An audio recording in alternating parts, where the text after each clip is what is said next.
In 1999, the American Film Institute ranked Claudette Colbert 12th on their list of the greatest female film stars of all time. But when you consider others on the list, like Katharine Hepburn, Greta Garbo, Bette Davis, and Marilyn Monroe, Claudette stands out as the one whose legacy has most notably dimmed over the years. Indeed, it could be argued that these days she is best known for three things: that her nickname was the Fretting Frog, that Noel Coward once told her he'd wring her neck if she had one, and that she was so fussy about the way she appeared on screen she always had to be shot with the left side of her face to the camera. And yet in her heyday, Claudette was one of Hollywood's brightest stars.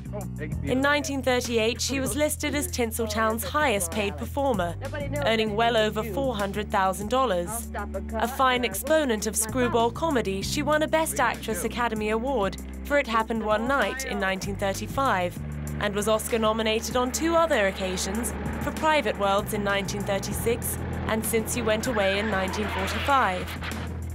At the other end of her long and varied career, she was nominated for an Emmy and won her first Golden Globe for her appearance in The Two Mrs. Grenvilles, made in 1987.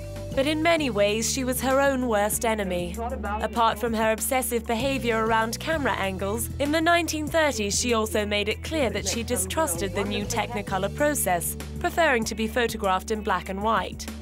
She developed a reputation for being argumentative and difficult to deal with. After disagreeing with director Frank Capra while working on State of the Union in 1948, she found herself replaced by Katharine Hepburn. She also got on the wrong side of legendary producer David O. Selznick on Since You Went Away. He wrote a memo about her demands for more time off and having to rebuild several sets because of her refusal to have the right side of her face photographed. "Tell her there's a war on and we all have to make some sacrifices," he fumed. But in other ways, Claudette had the last laugh. When she died in 1996, aged 92, her astute business sense meant she still had $3.5 million to leave to her young friend, Helen O'Hagan.